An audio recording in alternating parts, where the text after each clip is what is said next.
नाम है इस गाँव का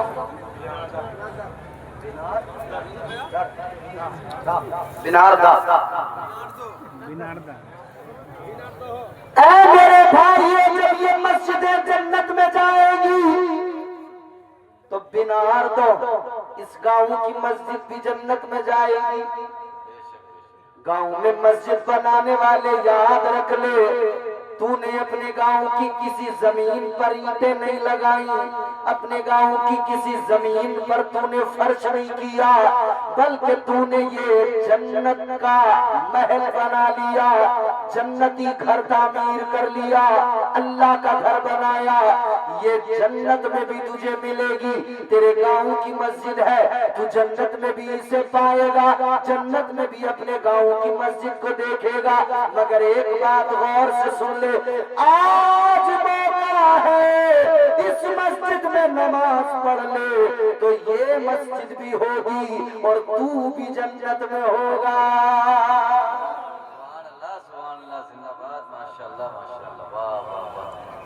मगर अफसोस मुझे इस बात का हुआ जब मैं मस्जिद में गया, इतना बड़ा जलसा आपने सजाया, बड़ी खुशी की बात है। ये हर किसी में हिम्मत नहीं होती नबी का जलसा सजाने की। और मैं तो कहता हूँ ये अहले सीमांचल जो है ना, इनका बहुत बड़ा कलेजा है। हिसाब लगाया जाए ना तो 1 अरब रुपए से ऊपर का बजट पूरे सीमांचल का है जलसों का। ये जो मानव दौलत पर इतराते हैं, इन्हें बता दो जितने तुम्हारे एक सूबे के एक रियासत की हुकूमतों के बजट हुआ करते हैं ना, इतने तो ये गरीब नबी की मोहब्बत में जलसों में पैसे खर्च कर दिया करते हैं। तो हमसे ये बात तो करनी ही मत है। दौलत हम गरीब जरूर हैं, मगर बात नबी की आए तो सब कुछ लुटा दें। क्या बात है भाई, बात मुस्तफा की अजमत की आए सब कुछ कुर्बान कर देंगे। मगर हमारे अंदर एक ही गड़बड़ है, हम माल सारा लुटा देंगे, दौलत सारी लुटा देंगे, मगर मौलवी साहब हमें मस्जिद की तरफ की बात मत बताना, नमाज के बारे में हमसे मत कहना। भाई यही हमारे अंदर एक गड़बड़ी है। मस्जिद में वुजू खाना नहीं है। जब मैं गया मैंने कहा वुजू करूं, हाफिज नूर नबी साहब मुझे लेकर गए। मैंने कहा बाबू वुजू करना है, बोले हजरत वुजू खाना नहीं है। मैंने कहा फिर, बोले लाता हूं लोटे में पानी, बाहर बैठ के कर लो वुजू। ईमानदारी से बताओ क्या पूरे गांव वाले अगर चाहें तो मस्जिद में वुजू खाना नहीं बन सकता? अब हाँ 1 घंटा, 1 घंटा तो छोड़िए, अगर चाहो ना तो 2 मिनट लगेंगे, तुम वुजू खाना तैयार कर दोगे। 2 मिनट में इतने पैसे जमा कर लोगे कि ऐसे 10 वुजू खाने बना के तैयार कर दो। मगर नहीं है। इसका मतलब समझने की कोशिश करो, क्यों नहीं है? इसका मतलब ये है कि आपको जरूरत ही नहीं है। और जरूरत क्यों नहीं है? तो आप कहोगे मौलाना जब नमाज ही पढ़ने नहीं जाते तो वुजू किस लिए करेंगे? तो मतलब यही हुआ ना कि भैया हम जब नमाज पढ़ने जाते ही नहीं तो वुजू खाना क्यों बनवाए? खाली इमाम साहब के लिए वुजू खाना? इमाम साहब तो घर से वजू करके आ जाएंगे, रह गए 1-2 बुड्ढे, वो भी अपने घर से वजू करके आ जाएंगे। अच्छा जी, इतने कमजोर हो गए हैं, अपनी मस्जिदों का ख्याल नहीं करते, मस्जिदों के साथ इंसाफ नहीं करते। सबसे पहला इंसाफ ये कि तुम मस्जिदों को आबाद करो। मैं कहता हूं अब इस दौर में मस्जिदें बनाने से ज्यादा मस्जिदें बचाने की जरूरत है। मस्जिदों पे नजरें जमाए बैठे हैं लोग, जैसे गिद्ध अपने शिकार को देखता है, वैसे तेरी मस्जिदों पे लोग हैं मेरे भाई, तू मस्जिदें बनाने से ज्यादा मस्जिदों को बचाने पर लग, मस्जिदों को बचाने पर तवज्जो कर। मस्जिदें कैसे बचेंगी? तुझे उसके लिए हथियार उठाने की जरूरत नहीं, तुझे उसके लिए लड़ने की जरूरत नहीं, तुझे उसके लिए कोई और काम करने की जरूरत नहीं। अगर तू अपने गांव की मस्जिद को बचाना चाहता है तो इस मस्जिद को सजदों से आबाद कर ले। तू 5 वक्त इस मस्जिद में जाना शुरू कर दे। अगर इलाके की मस्जिदें बचाना चाहते हो, इन मस्जिदों को आबाद करो, इनमें जाकर नमाजें पढ़ो, इनमें जाकर सर झुकाओ, अल्लाह की बंदगी करो, अल्लाह की इबादत करो। खुदा की कसम, अगर तुमने मस्जिदों को बचा लिया, सजदों से अपनी मस्जिदों को आरास्ता कर दिया, याद रखना दुनिया में भी इज्जत वाले बन जाओगे, आखिरत में भी जन्नत वाले बन जाओगे। नारे तकबीर, नारे रिसालत, ताजदारे दो जहां कॉन्फ्रेंस, नारे तकबीर, नारे रिसालत। मगर नमाज से तो बड़ा साफ मसला है मेरे जवाब। ए भाई साहब, बात सुन लो हमारी, बड़ी दूर से आए हैं, रोज रोज नहीं आएंगे। ये बहुत बड़ा अलमिया है कि आज हमारी कौम, जिसे हुजूर ने फरमाया नमाज दीन का सुतून है, वो कौम आज नमाज से जुड़ गई। अजीजाने गिरामी वकार गौर फरमाई, मुस्तफा जाने रहमत ने ऐलान फरमाया, ताजदार मदीना ने फरमाया नमाज मेरी आंखों की ठंडक है। तो नमाजी बनिए। एक हदीस सुनाऊंगा और गुफ्तगू को बहुत जल्दी समेटने की कोशिश करूंगा। माशाअल्लाह, नमाजी बन जाइए, ये है अल्लाह का फरमान, नमाजी हो जा। गर है कुरान पे ईमान, नमाजी हो जा। दिल में रखता है तू अरमान, न जाने कितने पूरे हो जाएंगे अरमान, नमाजी हो जा। बेनमाजी है निगाहों में मुतीए शैतान, छोड़ दे सीरत शैतान, नमाजी हो जा। बहुत अच्छे, माशाअल्लाह। तो पहली चीज तो ये आप याद रखें कि नमाजी बने। अब हुजूर की हदीस सुनो, ताजदार मदीना ने ऐलान फरमाया, मुस्तफा जाने रहमत ने फरमाया 3 लोग ऐसे हैं, 3 लोग। कितने? जोर से बोलिए। 3 लोग। मुझे ऐसा लगा कि शायद 3 ही लोग बोले मेरी इस बात पर, हालांकि अगर चाहते तो 300 लोग भी बोल सकते थे। मुस्तफा जाने रहमत ने फरमाया 3 लोग ऐसे हैं, उन्हें जन्नत तो बड़ी बात है, जन्नत की खुशबू भी नहीं मिलेगी। अल्लाह अकबर। कितने लोग हैं? 3 लोग।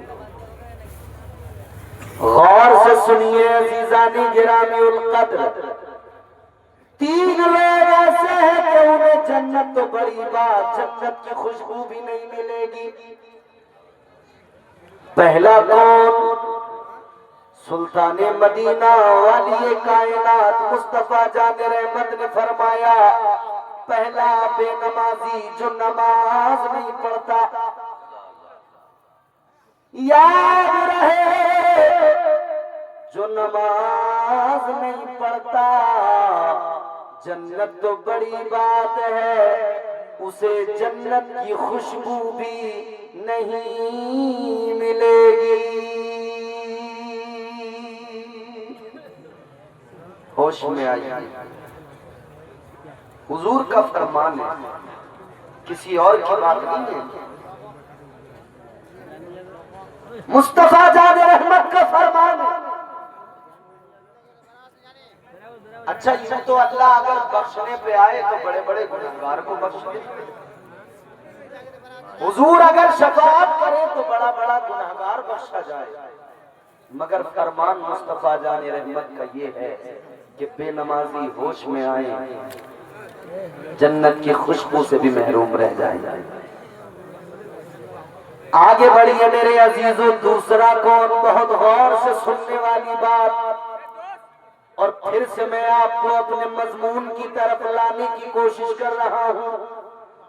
ताजदार मदीना ने फरमाया, दूसरा माँ बाप को सताने वाला, माँ बाप का दिल दुखाने वाला। आका ने फरमाया, जन्नत तो बड़ी बात, उसे जन्नत की खुशबू भी नहीं मिलेगी। अल्लाह अकबर। अब मेरे जवान भाइयों, खून बहुत गर्म है तुम्हारा। नहीं जवानी आई है, गर्मी है खून में। अम्मा अगर रात को कह दे बेटे मोबाइल रख ले सो जा, तो अम्मा पे गुस्सा कर लेता है। क्या है अम्मा, आप बस रात भर मुझ पे नजर रखती हो, मैं क्या कर रहा हूँ, थोड़ी देर फिल्म देख रहा हूँ, सो जाऊंगा।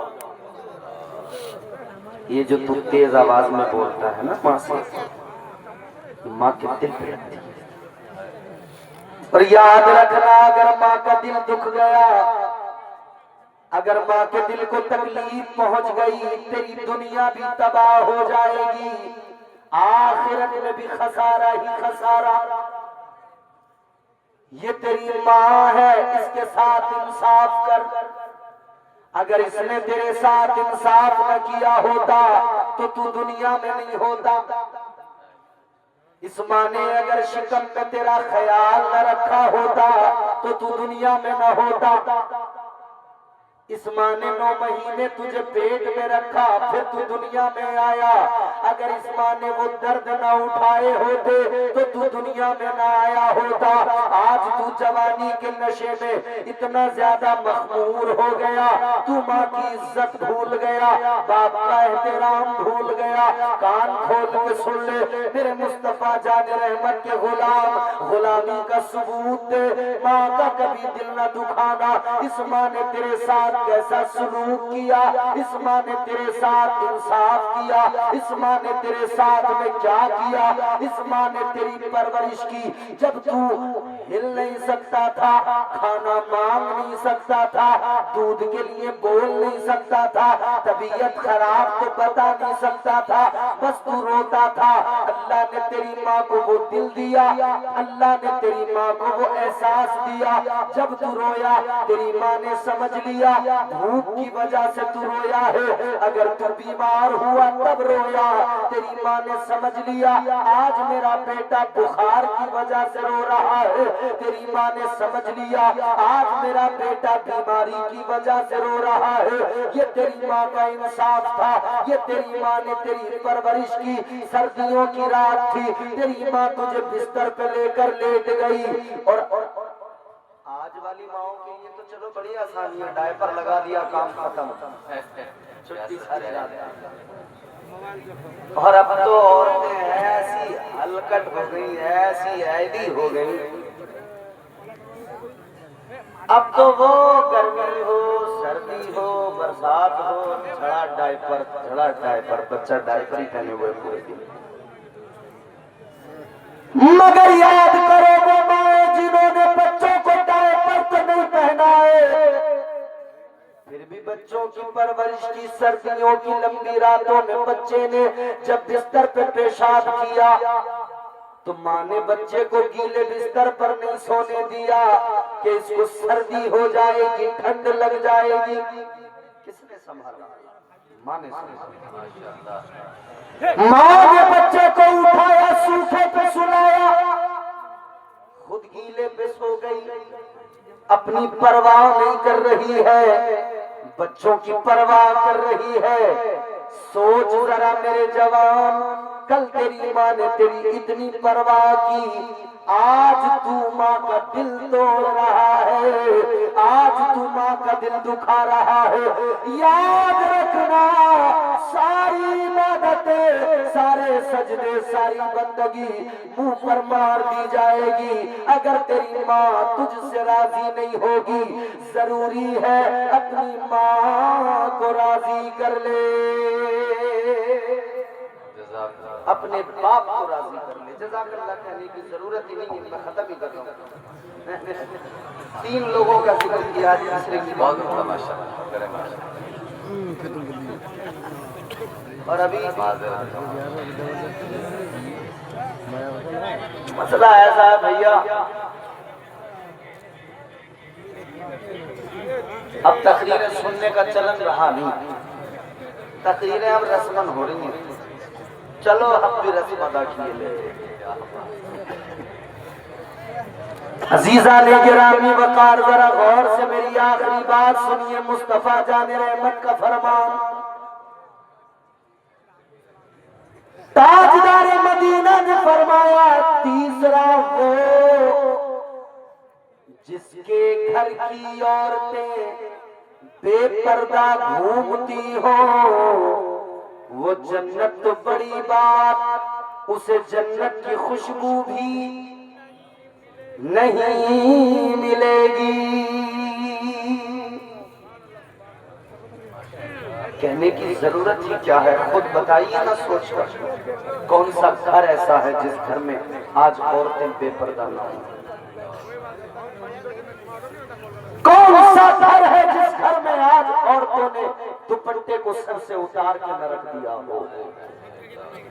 कौन सा घर ऐसा है जिस घर में आज फैशन ने अपने पैर न पसार लिए हो? याद रखना, ये ज़वाले तहजीब है। जब मुआशरे में बेहयाई आ जाए, इसका बड़ा और कौन सा ज़वाल होगा? जब मुआशरा, मुस्लिम मुआशरा बेगैरती पे आमादा हो जाए, इससे बड़ा और कौन सा ज़वाल होगा? जब मुस्लिम मुआशरे के अंदर बहनों के सरों से चादरें उतर जाएं, हट जाएं, फिर उससे बढ़कर और कौन सा ज़वाल होगा? जब मुस्लिम मुआशरे के अंदर न माँ में गैरत बाकी रहे, न बेटी में गैरत बाकी रहे, और जब इंसानियत का नंगा नाच होने लगे, मुझे बताओ इससे बढ़कर ज़वाल क्या होगा? ए मेरे कलमा पढ़ने वाले भाइयों, और मेरी कौम के सुन्नी मुसलमानों, सुनो, क्या तुम्हें खबर है, क्या तुम जानते हो इस बेपर्दगी ने कितना नुकसान पहुंचाया? जानते हो इस बेपर्दगी के सबब कितना तुमने नुकसान उठा लिया? सुनो, इस बेपर्दगी का अंजाम ये हुआ, 11 लाख मुस्लिम बच्चियां गैर मुस्लिमों के साथ चली गई, अपना मजहब तब्दील कर लिया, मुर्तद बन गई। ये शर्म से डूबने का मकाम है। एक बाप अपने सर पे टोपी ओढ़ के घूमता था, मगर अपनी बेटी को इस्लाम नहीं दे पाया। एक भाई जलसों में जाकर नारे तो लगाता था, मगर अपनी बहन को इस्लाम नहीं सिखा पाया। और ये मत सोचना ये किसी और के घर की कहानी है, ये जिसके घर की भी कहानी है जान, मोमिन से तेरा रिश्ता क्या है, ये तेरे ही घर की कहानी है।